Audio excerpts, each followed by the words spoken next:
আসসালামু আলাইকুম। প্রাণপ্রিয় দোস্তরা, সবাই ভালো আছো? তোমাদের কীরকম মনে হচ্ছে?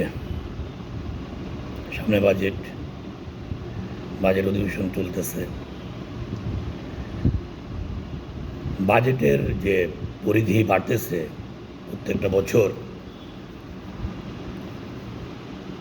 কিন্তু সেই হিসাবে মানুষের জীবনের মান উন্নতি হচ্ছে?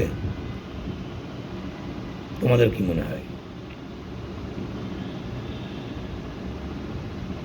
এই যে বাজেটের যে পরিধি বাড়ে, এই যে টাকার যে প্রবাহ নেই, এই টাকা তো কালেকশন করতে হবে।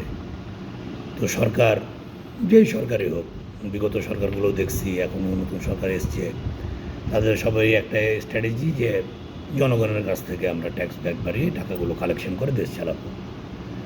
কিন্তু জনগণের যে নাভিশ্বাস উঠতেছে, বর্তমানে যে দ্রব্যমূল্যের ঊর্ধ্বগতি, তারপরে আইন শৃঙ্খলার যে অবনতি, সামাজিক যে অনিরাপত্তা, আসলে সব কিছু মিলে মানুষের মনস্তাত্ত্বিক যে স্ট্যাবিলিটি, আসলে সত্যি কথা বলতে এটা নেই। তাই সরকারের দৃষ্টি আকর্ষণ করব যে আপনারা জনগণের উপর চাপ না বাড়িয়ে যতটা পারা যায় জনগণের চাপ কমিয়ে আপনারা দেশ পরিচালনা করুন। আপনারা জনগণের পূর্ণ সাপোর্টও পাবেন। ইনশাআল্লাহ জনগণ আপনাদের সাথে থাকবে। আর আপনারা যদি জনগণের পিছনে এভাবে লেগে পড়েন, আলটিমেটলি কিন্তু জনগণ আপনাদের কাছ থেকে দূরে চলে যাবে। এতে করে কিন্তু ভালো রেজাল্ট আসে না, ইতিপূর্বে আপনারা দেখছেন। তাই আসুন আমরা সবাই মিলেমিশে সুন্দরভাবে এই দেশটাকে পরিচালনা করি।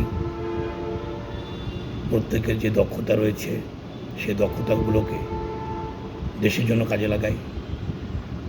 আর বর্তমানে সবচেয়ে যে লক্ষণীয় বিষয় হয়েছে যে পশ্চিমবঙ্গে মমতা ব্যানার্জি যে তৃণমূল কংগ্রেস পরাজয়ের পরে যে কট্টর হিন্দুত্ববাদী দল বিজেপি ক্ষমতায় এসছেও পশ্চিমবঙ্গের, এতে করে যে মুসলমানদের উপরে যে নিপীড়নগুলো শুরু হয়েছে, আসলে এটা একটা ভয়ঙ্কর আকার ধারণ করেছে। আমরা ইতিপূর্বে লক্ষ্য করেছি যে মসজিদগুলোতে তালা দেওয়া হচ্ছে, বিভিন্ন পুরনো ইসলামী ঐতিহ্যগুলোকে ভেঙে চুরমার করে দেওয়া হচ্ছে। এবং সবচেয়ে যেটা বড় ভয়ের বিষয়, সংশয়ের বিষয়, চিন্তার বিষয়, সেটা হলো বাংলাদেশকে ঘিরে যে ইন্ডিয়ার বর্ডারগুলো রয়েছে, সেগুলো দিয়ে যেভাবে ভারতীয়দেরকে বাংলাদেশে পুশিং করার চেষ্টা চলছে, আর এগুলো যদি আমরা আসলে ঠেকাতে না পারি, ব্যর্থ হই, তাহলে কিন্তু আমরা তো এমনি একটা গলার কাটা। আপনারা জানেন যে রোহিঙ্গাদেরকে নিয়ে একটা প্রবলেম আমাদের রয়েছেই, সাথে করে যদি আবার বাড়তি মানুষের চাপ ইন্ডিয়া থেকে স্রোতের মতো প্রবাহ হয়ে বাংলাদেশে ঢুকে পড়ে, তাহলে কিন্তু এই চাপ সহ্য করা কঠিন হয়ে যাবে। আলটিমেটলি এখানে বিশৃঙ্খলা দেখা দেবে, আমাদের দেশীয় নিরাপত্তা ব্যাহত হবে, আমাদের দেশের মানুষের জানমালের নিরাপত্তা ব্যাহত হবে। তাই আসুন আমরা সকলে মিলে বর্ডার সেফটির জন্য আমরা বিডিআরের, আমাদের যে বিজিবি রয়েছে, আগে যেটা বিডিআর ছিল, সেই বিজিবিকে আমরা আমাদের পূর্ণ সমর্থন দিই। আমরা তাদের সাথে থেকে কাঁধে কাঁধ মিলিয়ে পুশিংকে ঠেকানোর আমরা চেষ্টা করি। তো আমার জন্য সকলে দোয়া করবেন, আমিও সকলের জন্য দোয়া করি। আল্লাহ যেন সকলকে সুস্থ রাখেন। আল্লাহ হাফেজ।